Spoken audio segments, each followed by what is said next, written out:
Hello everyone, আজি মই বনাবলৈ লৈছো পৰঠা আৰু আজি মই এই পৰঠাটো বনাম মেথি শাকেৰে। আপোনালোকে বাৰু খাই ভাল পায়নে মেথি শাকৰ পৰঠা? মই কিন্তু খুব বেছি ভাল পাওঁ।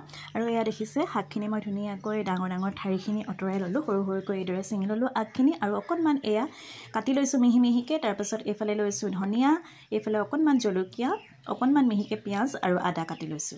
আদা ৰুকনি টুকি ললো। তাৰ পাছত এয়া জোখমতে মই আটা লৈ লৈছো, তাতে অকণমান দিলো নিমখ, হালধি, জিৰা গুৰি আৰু যিখিনি পাচলি কাটি ৰাখিছিলোঁ মানে মেথি শাক, পিঁয়াজ, আদা, জলকীয়া, ধনিয়া এই গোটেইখিনি দি ধুনীয়াকৈ অকণমান সানি ল'লোঁ। যিহেতু ইয়াত অকণমান পানী আছেই সেইকাৰণে এইদৰে প্ৰথমতে অকণমান সানি ল'লোঁ। তাৰপিছত অকণমান ৰিফাইন দিলোঁ, ৰিফাইনখিনি দিয়াৰ পাছত ধুনীয়াকৈ সানি ল'লোঁ।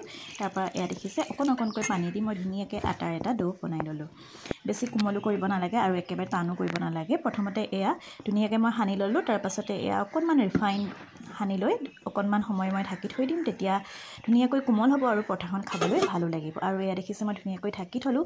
এয়া আধা ঘণ্টামানৰ পাছত এয়া মোৰ ধুনীয়াকৈ ডোটো ৰেডি হৈ গ'ল, কোমল হৈ গৈছে পূৰা। আৰু মই এটা হাতে ভিডিঅ' কৰি আছোঁ কাৰণে অকণমান অসুবিধাও হৈছে বাৰু।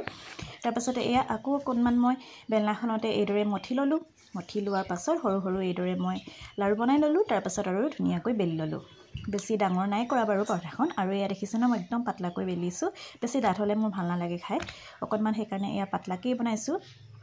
তাৰপাছতে এয়া মই কেৰাহী পাতি দিলোঁ গেছত। কেৰাহীখন অকণমান গৰম হোৱাৰ পাছত এয়া দেখিছে ন পৰঠাখন মই দি দিলোঁ। তাৰপিছত এটা ছাইড যেতিয়া হ'ল আকৌ লুটিয়াই দিলোঁ সিটো ছাইডো। তাৰপাছতে ইয়াত এতিয়া মই ৰিফাইন দিছোঁ, আপোনালোকে ঘিউ দিব পাৰে বা বাটাৰো দিব পাৰে, কিন্তু মই অকণমান ৰিফাইনকৈ দিছোঁ আজি। তাৰপিছত এয়া এটা ছাইড হোৱাৰ পাছত আকৌ সিটো ছাইডো ধুনীয়াকৈ এয়া বনাই ল'লোঁ। এয়া দেখিছে ধুনীয়া এটা ৰং আহি গৈছে, ইমান ভাল লাগে আৰু গোন্ধটো যে বহুত বেছি ভাল লাগে মোৰ মেথি শাকৰ। আৰু এয়া দেখিছে ন এয়া হৈয়ে গ'ল। আৰু এতিয়া আজি ৰাতিপুৱাৰ ব্ৰেকফাষ্ট আমি এইদৰে খাম পৰঠা